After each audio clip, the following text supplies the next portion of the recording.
Les plans de Doctor Strange pour provoquer la mort d'Iron Man dans Avengers Endgame prennent un nouveau sens grâce à Kang le Conquérant du MCU et à ses variants multiversels. Certains événements du MCU semblent plus évitables que d'autres. Je m'explique. Par exemple, la mort d'Iron Man dans Endgame semble être un point absolu, un moment qui ne peut en aucun cas être évité alors que Doctor Strange voyait l'avenir et ses 14 604 scénarios dans lesquels la mort de Tony Stark et la victoire des Avengers contre Thanos s'excluaient mutuellement.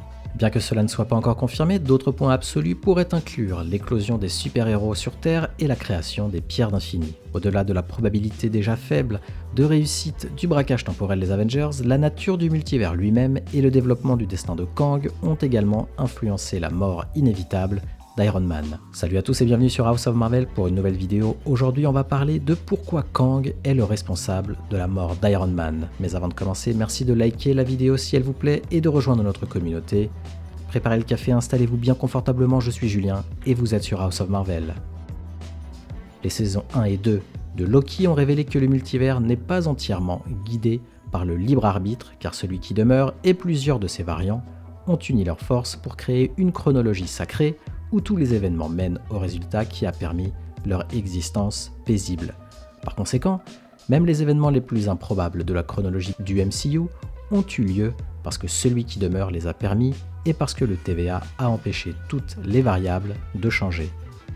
Le sacrifice d'Iron Man a peut-être été courageux et la décision de Doctor Strange de sacrifier Iron Man a peut-être été sage, mais celui qui demeure a également assuré qu'aucun autre scénario n'aurait pu se produire à la place. Tout comme les Avengers se sont appuyés sur des jalons précédents dans la chronologie du MCU pour récupérer les pierres, celui qui demeure et le TVA se sont probablement appuyés sur des événements inévitables, comme la mort d'Iron Man pour protéger l'équilibre de la chronologie sacrée. Avec le recul, toutes les victoires, défaites et quasi-accidents qui semblaient à l'origine improbables dans le MCU, comme le braquage temporel, la mort d'Iron Man et la victoire des Avengers dans la bataille de New York, ont non seulement été autorisées, mais probablement même conçus pour se produire spécifiquement exactement comme ils se sont déroulés.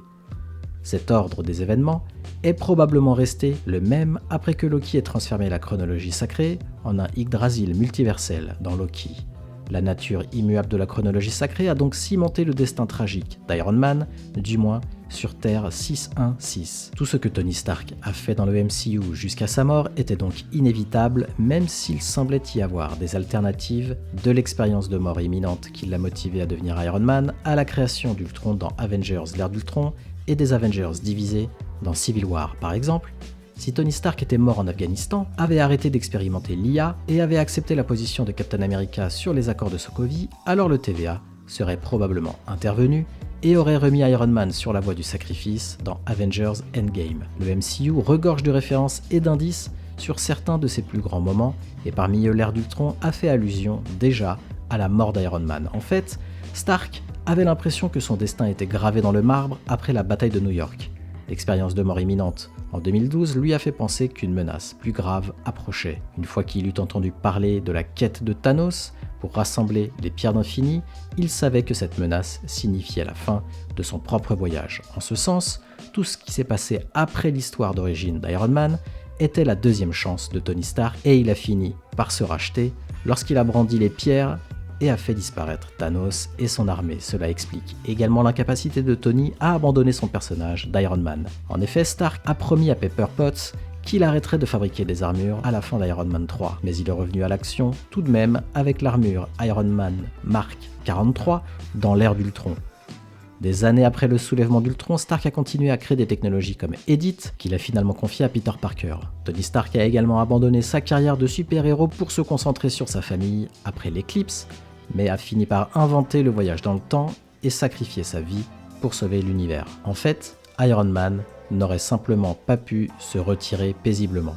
Celui qui demeurait le TVA ne pouvait pas laisser la chronologie sacrée changer son cours. Dans Infinity War, Doctor Strange a vu 14 605 000 futurs possibles, dont un seul a vu les Avengers vaincre Thanos avec le moins de dommages collatéraux. Cependant, ce n'étaient que les scénarios possibles que Doctor Strange a pu voir pendant que lui et son équipe se précipitaient pour trouver un moyen d'arrêter Thanos. S'il avait eu plus de temps, Doctor Strange aurait probablement vu d'innombrables autres possibilités qui auraient pu ou non inclure des résultats où Thanos a échoué et Iron Man a survécu. Néanmoins, toutes ces possibilités n'auraient été que des options symboliques en raison de l'ordre strict des événements de la chronologie sacrée et en fin de compte du destin d'Iron Man.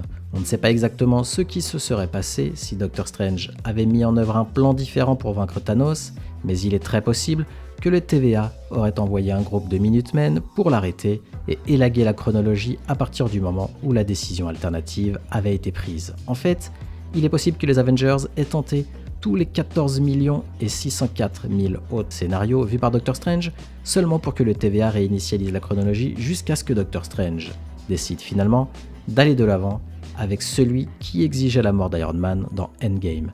Bien entendu, seul celui qui demeure et les agents du TVA étaient au courant. À vous de me donner votre avis maintenant. Que pensez-vous de cette théorie? Faites-le moi savoir en commentaire et n'hésitez pas à me faire parvenir les vôtres. J'adore les lire et en débattre avec vous. Et comme d'habitude, merci d'avoir regardé cette vidéo. Si elle vous a plu, merci de la liker et de me donner votre avis en commentaire aussi pour ne pas louper mes prochaines vidéos. Abonnez-vous et activez les notifs. À la prochaine sur House of Marvel.